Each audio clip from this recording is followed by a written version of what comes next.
ॐ भूर्भुवः स्वः तत्सवितुर्वरेण्यं भर्गो देवस्य धीमहि धियो यो नः प्रचोदयात्।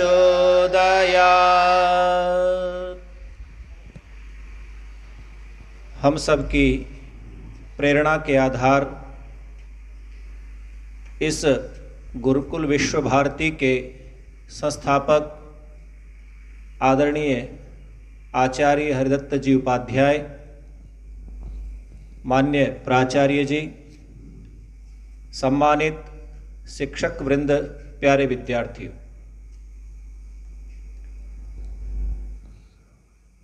ये संसार चलायमान है, गतिमान है।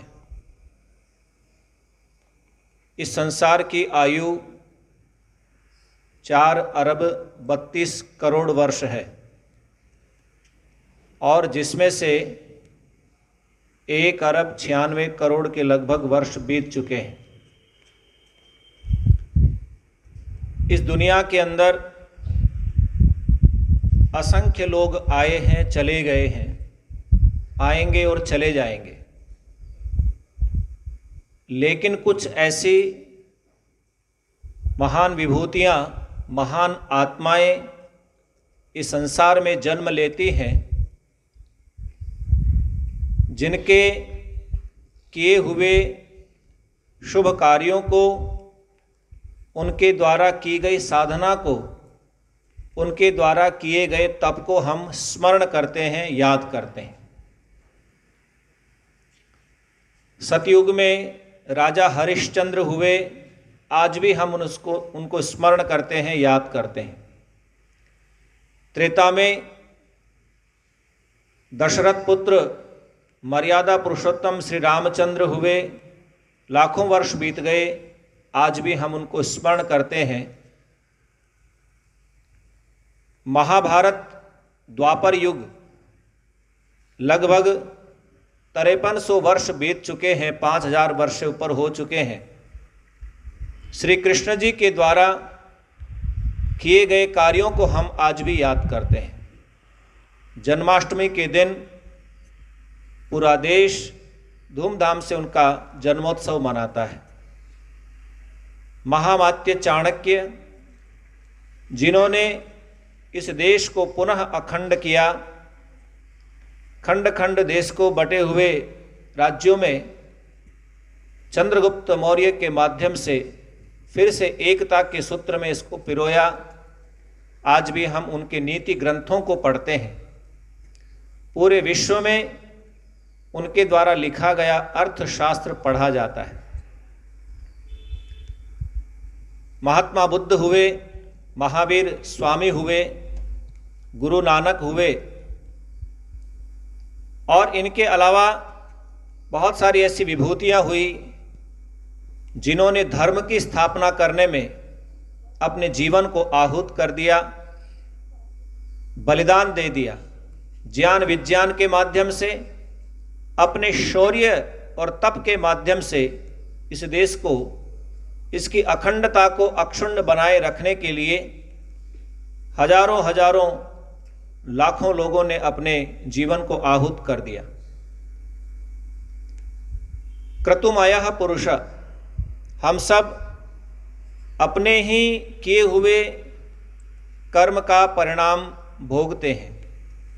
हम सब कर्मशील बने और कर्मठता हमारी ऐसी हो, कार्यशीलता हमारी ऐसी हो, कार्य प्रणाली हमारी ऐसी हो कि हम युगों युगों तक दूसरों की स्मृतियों में बने रहें।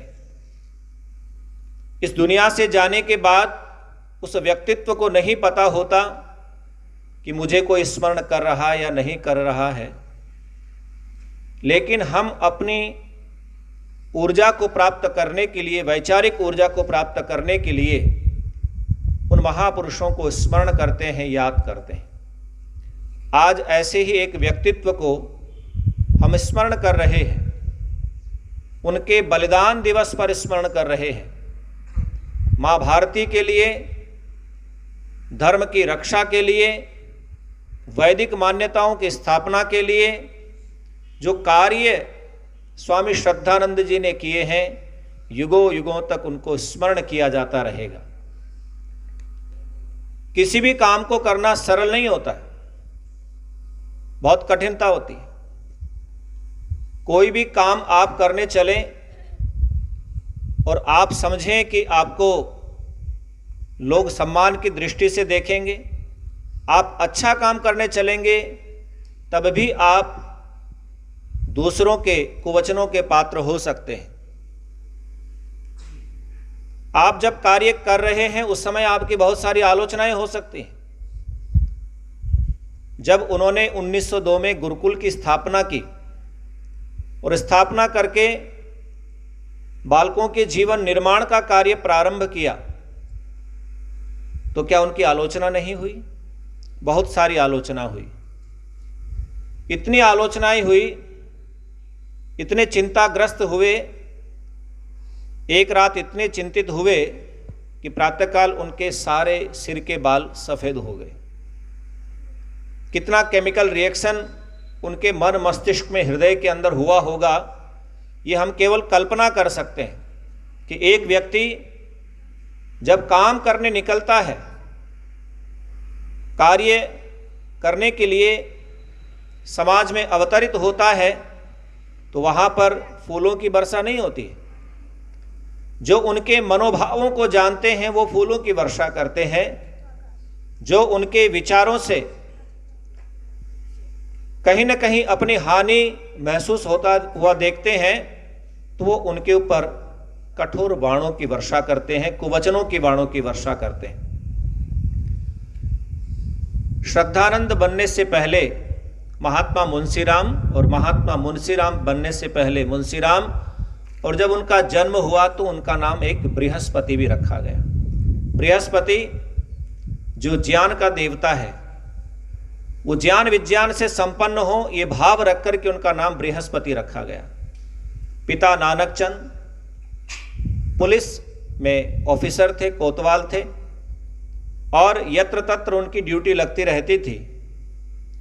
सबसे छोटे होने के कारण से अपने माता पिता के प्रिय भी थे, और जब लाड ज़्यादा मिलता है तो बिगाड़ भी ज़्यादा होता है। जैसे आजकल हम देखते हैं, एक एक दो दो संतानें हो गई, और एक दो संतान में इतना मोह हो जाता है कि उस बालक के लिए उसका उज्जवल भविष्य कैसे तय करना है, कैसे उसको आगे बढ़ना है, उसके लिए माता पिता मोहवश बहुत सारे ऐसे कार्य कर बैठते हैं जिससे बालक का जीवन का निर्माण ठीक से नहीं हो पाता। तो प्यारे विद्यार्थियों, मुंशीराम, उनका भी बचपन ऐसे ही बीता, लेकिन माता धार्मिकी थी, पिता भी धार्मिक थे। तो धार्मिक वातावरण जब होता है तो कुछ न कुछ अच्छी चीजें घर में मिलती रहती हैं। और बिगाड़ के साधन इसलिए हुए क्योंकि सबसे लाडले थे, बुद्धिमान तो थे ही। जैसा नाम था बृहस्पति रखा गया था, तो बुद्धि में भी बहुत अग्रणी थे, किसी भी विषय को बड़ी शीघ्रता से हृदयंगम कर लेते थे। और जैसे जैसे आयु बढ़ी तो जीवन और ज़्यादा जटिल होता गया। अपने धार्मिक प्रवृत्ति के कारण वो जब काशी में रहते थे, वाराणसी में रहते थे, तो नित्य प्रति, जिसका अभी मोदी जी ने उद्घाटन किया है, काशी विश्वनाथ, तो वहाँ पर रोज फूल चढ़ाने के लिए जाते थे, आराधना प्रार्थना करने के लिए जाते थे। जीवन कैसे बदलता है व्यक्ति का, घटनाओं को देख करके।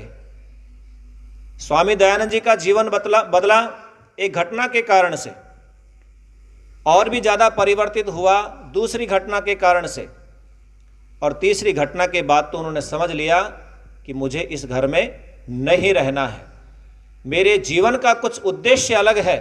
ये भाव रख कर के वो 21 वर्ष की अवस्था में घर से निकल गए, और आज जिस प्रांगण में हम बैठे हैं वो उनकी साधना के कारण से बैठे हैं।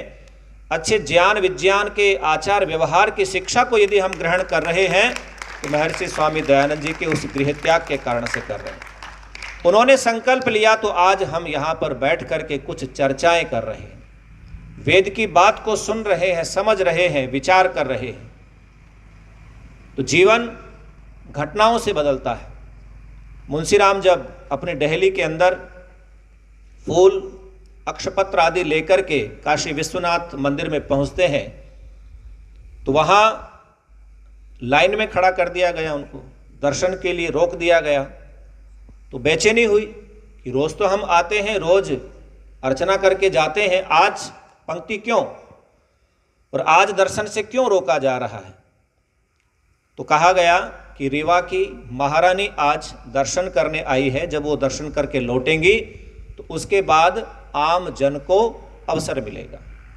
जब ये वाक्य सुना तो उन्होंने सोचा कि ये तो भगवान ठीक नहीं है कि जहाँ पर बड़ा छोटा कोई राजा है, महाराजा है, रंक है, भगवान के दर पर यदि इस प्रकार का भेद है तो मैं आज के बाद यहाँ पर पूजा अर्चना करने नहीं आऊँगा। उसी दिन लौट गए और फिर धीरे धीरे नास्तिकता की ओर बढ़ गए। मैकोले की शिक्षा पद्धति चल रही थी, कॉलेज में पढ़ने जाते थे और बहुत सारे नावल उस समय विदेशी भाषा, आंग्ल भाषा में लिखे हुए बहुत सारे पढ़े उन्होंने। तो नावल पढ़े तो स्वप्न लोक में भ्रमण करने लगे कि जैसे जैसे पढ़ते हैं वैसा वैसा व्यक्ति विचरण करता है, मानसिक विचरण करता है। जब आप रामायण पढ़ेंगे तो राम जी के साथ विचरण करेंगे, महाभारत पढ़ेंगे तो जो जो पात्र हैं उनके साथ आप विचरण करेंगे, और यदि आप नॉवेल पढ़ते हैं और उसमें ऐसे तथ्यों को पढ़ते हैं जो आपके जीवन के लिए लाभकारी नहीं है तो निश्चित रूप से आपका विचार भी उसी के साथ और आपका जीवन भी वैसा ही बन जाता है। तो वो नास्तिक बन गए, परमात्मा को मानना छोड़ दिया और मंदिर जाना तो उसी दिन छोड़ दिया था उन्होंने। फिर कुछ ऐसी घटनाएं सुनी उन्होंने या प्रत्यक्ष देखी जो नहीं घटनी चाहिए, जिनको वो पवित्र मानते थे, उनके जीवन को निकटता से जब उन्होंने देखा और उनके जीवन को दाग युक्त पाया तो उन्होंने बिल्कुल धर्म के पथ को छोड़ दिया और अपने साथियों के साथ मिलकर के आजकल का जैसा वातावरण बहुत बिगड़ चुका है वैसा ही उनका जीवन भी हो गया। लेकिन जिनको कुछ बड़ा काम करना होता है तो उनके चित्त के अंदर कुछ ऐसी प्रेरणाएं परमपिता परमात्मा के द्वारा भेजी जाती हैं, भरी जाती हैं, जिससे वो समाज को नई दिशा प्रदान कर सके। बरेली के अंदर उनके पिताजी की ड्यूटी लगी थी और वहीं पर महर्षि स्वामी दयानंद सरस्वती जी का आगमन हुआ। स्वामी जी पूरे भारत भर में भ्रमण करते हुए विचार परिवर्तन करने का बहुत बड़ा काम कर रहे थे। उनके जीवन को यदि आप पढ़ेंगे तो आप आंसुओं को थाम नहीं सकते कि कितना घनघोर तप, कितनी बड़ी साधना उन्होंने की।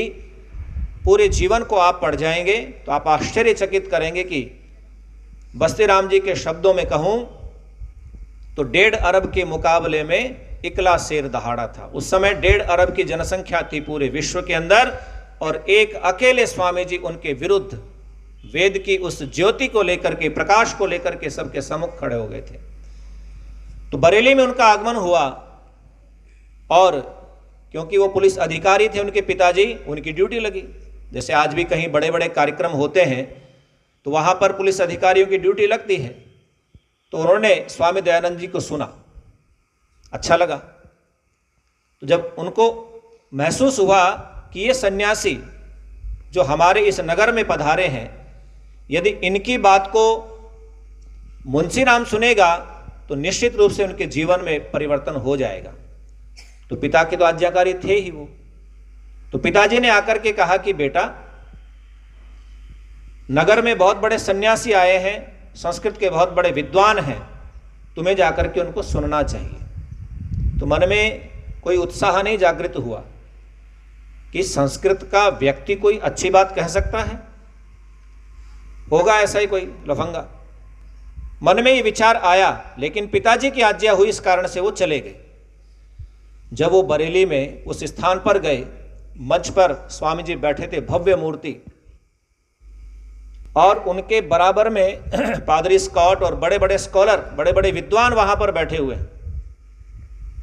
तो पहले तो उनके शरीर को, डील डोल को, उनके तेजस्वी चेहरे को देख करके मन में श्रद्धा और उत्पन्न हुई, और फिर वहां पर बड़े बड़े नगर के लोगों को बैठे हुए देखा तो कौतूहल हुआ कि ये ऐसा कैसा व्यक्ति है जिनको सुनने के लिए सारे नगर के इतने बड़े लोग यहां पर आए हुए हैं।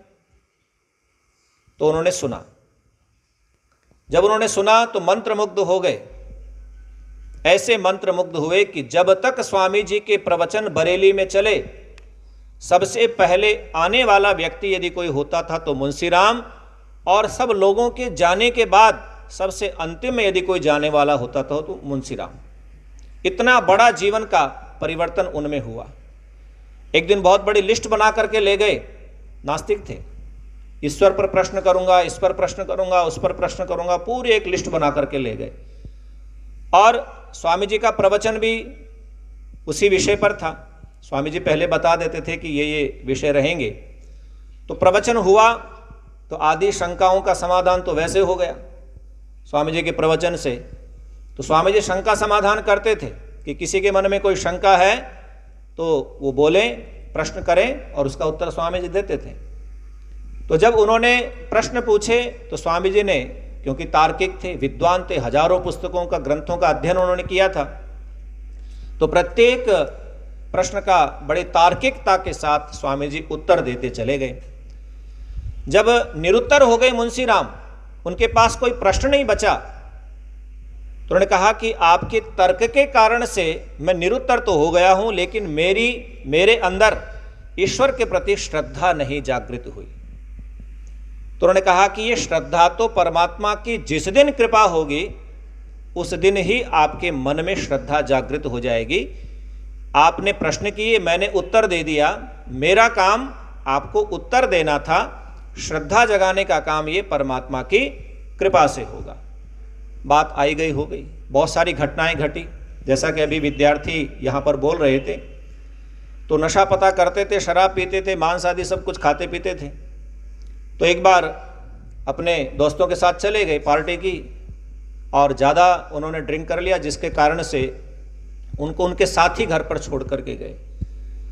तो क्योंकि प्राचीन समय में, पुराने समय में, आज से 20, 30, 40 साल पहले भी ये परंपरा थी कि पत्नी बिना पतिदेव को भोजन कराए भोजन नहीं करती थी। तो जो उनकी धर्म पत्नी थी श्रीदेवी जी, वो भी ऐसी धर्मपरायणा महिला थी। हालांकि आजकल कॉन्सेप्ट बदल रहे हैं, बहुत सारी चीज़ें बदल रही हैं, बड़ी तेज गति से बदल रही हैं, जिसके कारण से समाज में बहुत सारी विकृत स्थिति पैदा हो गई है। तो उन्होंने बाट देखी, भोजन सब्जी बना करके रखी है, आटा गुथा हुआ रखा है, गूंदा हुआ रखा है, लेकिन भोजन कैसे करें? जब तक पतिदेव भोजन नहीं कर लें तो वो कैसे कर सकती हैं? रात को 12 बज गए, 1 बज गया, 2 बज गया। मुंशीराम के साथी उनको छोड़ करके गए, और उसके बाद उनको उल्टी हुई। उल्टी हुई तो थोड़ा सा उनको होश आया, तो उल्टी को साफ करके शिवदेवी जो उनकी धर्मपत्नी थी उनके पैर दबा रही है, कपड़े साफ कर रही है, और भोजन ऐसे रखा है। तो उन्होंने कहा कि तुमने भोजन नहीं किया। बोला कि आपको खिलाए बिना मैं भोजन कैसे कर सकती हूँ। उसी दिन से उन्होंने मदिरा पान का अपना विचार त्याग दिया। वकालत की, बैरिस्टर बने, और अच्छी वकालत की उन्होंने, लेकिन उसमें बहुत ज़्यादा झूठ बोलना पड़ता था, इसलिए उन्होंने वकालत को भी छोड़ दिया। जालंधर में रहते थे। उनकी पुत्री वेद कुमारी और उनकी बहन दोनों पास के पाठशाला में पढ़ने जाती थी। ईसाइयों का विद्यालय था। जब वो लौटी एक दिन, तो अपने घर में उछल कूद करते हुए, जैसे अभी बच्चे यहाँ पर गाना गा रहे थे, नन्ना मुन्ना राही, तो उन्होंने भी अपने जो विद्यालय में सिखाते थे उनको गा रही थी। ईसा ईसा बोल तेरा क्या लगेगा मोल, ईसा मेरा राम रमैया, ईसा मेरा कृष्ण कन्हैया। ये सुनते ही मुंशी राम जी के कान खड़े हो गए कि मेरे बालक, मेरे बच्चे ये क्या सीख रहे हैं। मैं वैदिक धर्मी, मेरा परिवार हिंदू, सारी परंपराएं हमारी सनातन परंपरा है, और ये सीख क्या रही है। उसी दिन से उन्होंने स्कूल उनका बंद करवा दिया और स्वयं कन्या पाठशाला खोली। आपको जानकर आश्चर्य होगा कि हमारे इस देश में नारियों को पढ़ने का अधिकार नहीं था, लेकिन महर्षि मनु की उस उक्ति को चरितार्थ करते हुए महर्षि स्वामी दयानंद सरस्वती जी ने महिलाओं को पढ़ने का अधिकार पुनः लौटाया, वेद मंत्रों को सुनने का अधिकार लौटाया। यत्र नार्यस्तु पूज्यन्ते रमन्ते तत्र देवता, ऐसी उक्तियों को फिर से इस धारा के ऊपर लेकर के महर्षि स्वामी दयानंद सरस्वती जी आए। उदाहरण दिए उनने ऋषिकाओं के, कितनी बड़ी बड़ी ऋषिकाएं हुई हैं जिन्होंने वेद मंत्रों का पाठ किया है, वेद मंत्रों को सुना है, वेद मंत्रों को समझा है, वेद मंत्रों को यथार्थ के धरातल पर उतारा है, तो वो पढ़ने के अधिकारी क्यों नहीं है। बालक के जीवन का निर्माण माता के साथ होता है। मातृमान पितृमान आचार्यवान पुरुषो वेद, सत्यार्थ प्रकाश के दूसरे समोल्लास में ये उक्ति स्वामी जी ने लिखी है। तो जब ये कन्या पाठशाला उन्होंने खोली तो उस समय बहुत विरोध हुआ। जैसे कई बार परिवार का कोई सदस्य, गांव का कोई सदस्य जाति समाज से बहिष्कृत कर दिया जाता है तो उसका हुक्का पानी बंद कर देते हैं। तो ऐसे ही उनको बहिष्कृत कर दिया गया, उनसे संबंध तोड़ लिया लोगों ने, लेकिन वो अपने पथ से विचलित नहीं हुए। आज जालंधर के अंदर बहुत बड़ा वो महाविद्यालय के रूप में आज भी विद्यमान है। अब तो बहुत विशाल उसका रूप हो चुका है, लेकिन ये हिम्मत यदि उस समय किसी ने की तो वो मुंशी राम जी ने की। और वो हिम्मत किस कारण से कर पाए, वो महर्षि स्वामी दयानंद सरस्वती जी के उपदेशों के कारण से कर पाए। जब वो लाहौर में रहते थे तो उनको प्रेरणा हुई कि मुझे सत्यार्थ प्रकाश को दोबारा से पढ़ना चाहिए, क्योंकि स्वामी जी तो है नहीं, उनकी प्रेरणाओं को कैसे मैं ग्रहण करूं अपने जीवन के अंदर। तो वो लाहौर के आर्य समाज में जाते हैं कि मुझे सत्यार्थ प्रकाश चाहिए। तो वहाँ के सेवक ने कहा कि सत्यार्थ प्रकाश तो पुस्तकालय अध्यक्ष जो है वो देंगे, वो आज यहाँ है नहीं, अभी चले गए हैं। बोले कहाँ गए? बोले बड़े डाकघर गए हैं। तो वो वहाँ गए, वहाँ से पता लगा कि वो घर चले गए हैं, तो वो घर गए। घर जाने के बाद पता लगा कि वो घर पे नहीं, वो आर्य समाज चले गए हैं। तो ये दौड़ धूप करके उनके कई घंटे निकल गए, और जैसे ही वो आर्य समाज में गए सत्यार्थ प्रकाश लिया और उसका अध्ययन पुनः किया। और जब तीसरा समोल्लास पढ़ा उन्होंने, और वहाँ पर महर्षि स्वामी दयानंद सरस्वती जी ने ये लिखा है कि बालकों का और बालिकाओं का विद्यालय अलग अलग होना चाहिए, गुरुकुलों की स्थापना होनी चाहिए जहाँ पर समान वस्त्र, समान भोजन, सारी चीज़ें समान रूप में सब विद्यार्थियों को प्राप्त हो, ऐसा आचार्य का व्यवहार हो, तो ये हमारा देश फिर से उसी गौरव को प्राप्त कर सकता है। उपहुवरे गिरिणाम संगमे च नदीनाम धिया विप्रो अजायत। स्वाध्याय करते हुए इस मंत्र को जब उन्होंने पढ़ा तो उनके मन में फिर से प्रेरणा हुई कि मुझे गुरुकुल की स्थापना करनी चाहिए। और उन्होंने संकल्प लिया कि 6 महीने तक पूरे देश के अंदर भ्रमण करके, घूम करके मैं गुरुकुल के लिए पैसा एकत्र करूंगा, जमीन खरीदूंगा और गुरुकुल की स्थापना करूंगा, महर्षि स्वामी दयानंद सरस्वती जी के उस स्वप्न को पूरा करूंगा। प्यारे विद्यार्थियों, जब वो घर से निकले तो 30,000 रुपए का संकल्प लेकर के निकले थे और 6 मास का समय रखा था, लेकिन उनकी वाणी के अंदर ऐसा ओज था, ऐसा माधुर्य था, ऐसी दिव्यता थी उनकी वाणी के अंदर कि जैसे ही वो देश में गुरुकुल स्थापना के लिए भ्रमण करने लगे तो 1 मास में ही, 3 मास में ही लगभग 40,000 रुपए लेकर के वो लौटे और गुरुकुल कांगड़ी की 1902 के अंदर स्थापना की। बिल्कुल जंगल, कभी आपको जाने का अवसर मिले तो देखेंगे, गंगा के 2 पाटों के बीच में वो स्थान है, सुरम्य स्थान है, हिंस्रक पशु वहां पर है, लेकिन गंगा का तट है, निर्मल जल वहां पर बहता है। वेद के अंदर उपदेश जो मैंने मंत्र बोला है, उसी उपदेश को चरितार्थ करने के लिए उन्होंने उस गुरुकुल की स्थापना वहां पर की और सबसे पहले अपने दोनों पुत्रों को शिष्य बनाया, स्वयं आचार्य बन गए, हरिश्चंद्र और इंद्र। हरिश्चंद्र जो बाद में देश की आज़ादी के लिए अपने इस देश को छोड़कर के विदेश में चले गए, जो लौट करके नहीं आए। इंद्र विद्या वाचस्पति कांग्रेस के माध्यम से उन्होंने बहुत संघर्ष किया और पूरे जीवन भर उन्होंने स्वामी श्रद्धानंद जी के अपने पिता के उस कार्य को निरंतर वो आगे बढ़ाते रहे। तो दोनों को बनाया और उसके बाद गुरुकुल चल पड़ा। गुरुकुल चलता रहा, हजारों बालकों के जीवन का निर्माण वहाँ से हुआ और देश को नई दिशा प्रदान उन्होंने वहाँ से की। और केवल उन्होंने एक गुरुकुल की ही स्थापना नहीं की, उसके अलावा गुरुकुल इंद्रप्रस्थ, गुरुकुल कुरुक्षेत्र, गुरुकुल सोपा गुजरात के अंदर और देहरादून कन्या पाठशाला, कन्या गुरुकुल, बहुत बड़ा विश्वविद्यालय वहाँ पर अभी भी है। तो ये 5 गुरुकुलों की उन्होंने स्थापना की और उसके साथ साथ गुरुकुल झज्जर आदि बहुत सारे भैंसवाल गुरुकुल, तो इन सब की नींव भी उन्होंने रखी। प्यारे विद्यार्थियों, जब कॉलेज के अंदर पढ़ने वाले विद्यार्थी, एक बार कॉमर्स के कोई प्रोफेसर उनके वहाँ पर आ गए, वाणिज्य के, और वहाँ पर आपको आश्चर्य होगा कि बाकी कॉलेज में जो है पाठ जो पढ़ाए जाते थे उसका मीडियम जो था वो इंग्लिश था, और स्वामी श्रद्धानंद जी ने सबसे पहले उनका अनुवाद करवा करके हिंदी में, और हिंदी माध्यम से उन्होंने पठन पाठन प्रारंभ किया अपने गुरुकुल के अंदर। बहुत सारी स्ट्रीम्स थी वहाँ पर, रसायन का विभाग अलग था, फिजिक्स का अलग था, केमिस्ट्री का अलग था, हर डिपार्टमेंट उनके गुरुकुल में थे, वेद का और साहित्य का भी अलग अलग था। और वहाँ से बहुत बड़े बड़े विद्वान स्कॉलर निकले। जब प्रोफेसर आए वहाँ पर तो उन्होंने सोचा कि हिंदी मीडियम से यहाँ पर पढ़ाया जाता है तो फिर तो कुछ नहीं आता होगा इनको, क्या पढ़ते होंगे, ये जीवन बर्बाद हो रहा है।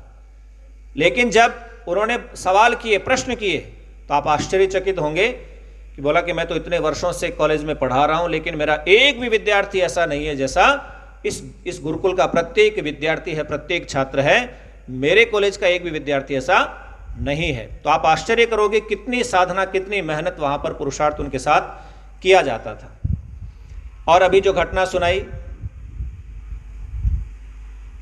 बहुत बड़े जो अधिकारी थे उनको पता लगा कि गुरुकुल कांगड़ी में बम बनाए जाते हैं, तो छानबीन हुई, छानबीन में कुछ मिला नहीं।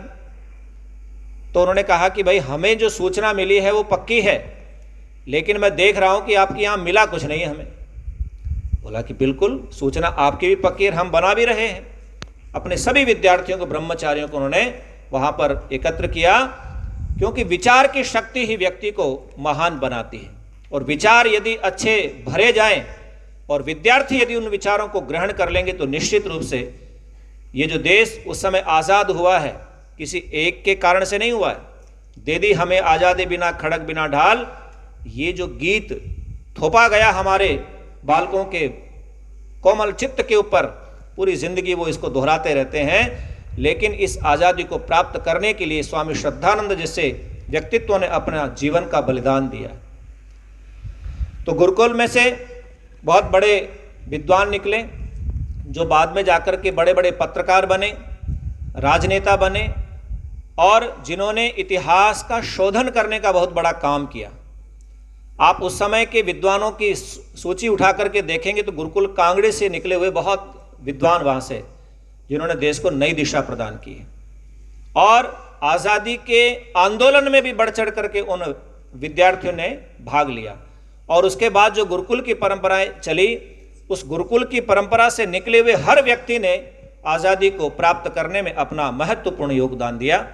तो प्यारे विद्यार्थियों, आज जिस व्यक्तित्व का हम स्मरण कर रहे हैं, उनके जीवन को देख रहे हैं, सुन रहे हैं, समझ रहे हैं, तो निश्चित रूप से यदि आप अपने जीवन का कल्याण चाहते हैं तो उनकी एक लिखी हुई पुस्तक है, कल्याण मार्ग का पथिक। क्या नाम है पुस्तक का? पथिक माने यात्री। तो कल्याण का मार्ग और उसके यात्री यदि आप बनना चाहते हैं तो उनके जीवन को अवश्य पढ़ें। और उनके बहुत प्रिय उनके शिष्य रहे सत्यव्रत सिद्धांतालंकार। क्या नाम था उनका? उन्होंने एक पुस्तक लिखी है जो उन्होंने अपने गुरुजी को भेंट की, और उस पुस्तक का नाम है ब्रह्मचर्य संदेश। क्या नाम है पुस्तक का? वो पुस्तक प्रत्येक विद्यार्थी को अनिवार्य रूप से पढ़नी चाहिए यदि आप अपने चरित्र का निर्माण करना चाहते हैं। जिस समय वो पुस्तक लिखी गई, अंग्रेजी में लिखी गई, तो अंग्रेजी जानने वाले उस समय कम थे, लेकिन इतनी विख्यात हुई पुस्तक कि एक ही बार के प्रकाशन में तुरंत वो पुस्तकें समाप्त हो गई। फिर उसका हिंदी में अनुवाद किया गया और आज भी वो पुस्तक मंगला प्रसाद सम्मान मिलता था पहले उत्तर प्रदेश सरकार की ओर से, तो उसके राइटर जो लेखक थे सत्यव्रत सिद्धांतालंकार, उनको वो मिला और उस पुस्तक को उत्तर प्रदेश सरकार ने अपने पाठ्यक्रम में लगाया उस काल में। बाद में उसको हटा दिया गया, लेकिन उस समय लगाया था। तो इतनी महत्वपूर्ण पुस्तक उनके शिष्य सत्यव्रत सिद्धांतालंकार ने लिखी। तो प्यारे विद्यार्थियों, उस पुस्तक को जरूर पढ़ें। कल्याण मार्ग का पथिक, इस पुस्तक को भी आप पढ़ें। तो स्वामी श्रद्धानंद जी का जीवन बड़ा अनोखा जीवन है और उस अनोखे जीवन से यदि आप अच्छी चीज़ें लेना चाहते हैं तो उस पुस्तक को अवश्य पढ़ें। बहुत सारी घटनाएं, बहुत सारे उसके अंदर आख्यान स्वामी जी ने किए हैं और उनसे जीवन की जो संबंधित चीज़ें हैं वो भी उसमें आपको पढ़ने को मिलेगी। तो उस पुस्तक का अध्ययन आप अवश्य करें। और अंत में केवल मैं इतना ही कहना चाहता हूँ कि आप यदि अपने जीवन में कुछ बनना चाहते हैं, जितने भी महापुरुष हुए हैं उनके आदर्श जीवन को जरूर पढ़ें और अपना एक रास्ता, अपना एक पंथ, अपना एक लक्ष्य बनाएं और उस लक्ष्य पर निरंतर आप गतिमान रहें, बढ़ते रहें। क्योंकि वर्षों की गुलामी हमारे चित्त को, मन को गुलाम बना चुकी है और कई बार हम ये सोचते हैं कि क्या वास्तव में हम गुलाम रहे भी हैं या ये शब्द गढ़ा भी गया है, क्योंकि संघर्ष तो चलता रहा है। संघर्ष मुगलों के काल में भी चला, संघर्ष अंग्रेजों के काल में भी चला, बलिदान उस समय भी हुए, बलिदान बाद में भी हुए। तो गुलाम मानसिकता के लोग गुलाम हो सकते हैं, लेकिन जिनकी विचारधारा स्वतंत्रता की रही है वो नित्य प्रति संघर्ष करते रहे और उस संघर्ष के कारण से अपने जीवन को वो उत्तम बना पाए हैं और उन्होंने इस देश को, इस राष्ट्र को आर्यावर्त बनाने का पुरजोर प्रयत्न किया, पुरजोर पुरुषार्थ किया। हिंदू महासभा की स्थापना की और एक पुस्तक उन्होंने और लिखी, हिंदू संगठन।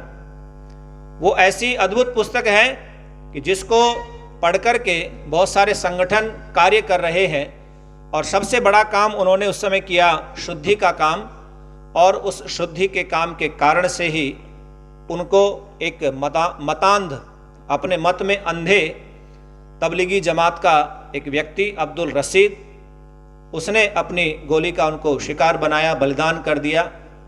लेकिन उनके कार्य सदा अमर रहेंगे और जब उनका जुलूस निकला दिल्ली की सड़कों के ऊपर तो कितना जन सैलाब था। कभी देखना हो, उनके चित्र देखने हो तो आप इंद्रप्रस्थ के संग्रहालय में कभी जाएं, गुरुकुल इंद्रप्रस्थ के संग्रहालय में, वहाँ पर आपको मिलेंगे लगभग 10 लाख की जनसंख्या वहाँ पर एकत्र हुई, जिन्होंने अपनी उपस्थिति इस कारण से दर्ज कराई कि एक महान नेता हमारा इस धरती से चला गया है।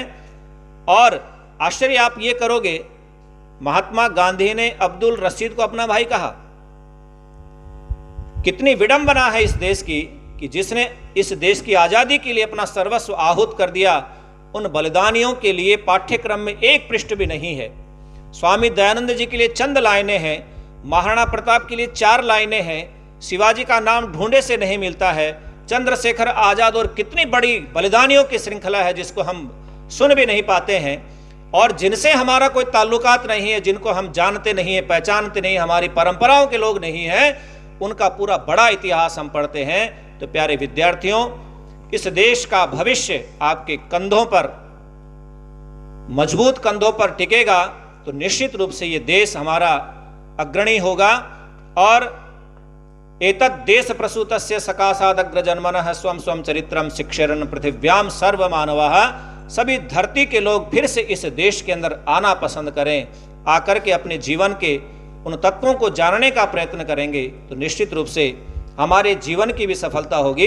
तो आज फिर से हम उस महान योद्धा को, वीर पराक्रमी को स्मरण करते हैं और उनके बताए पथ पर चल कर के अपने जीवन को धन्य करते हैं।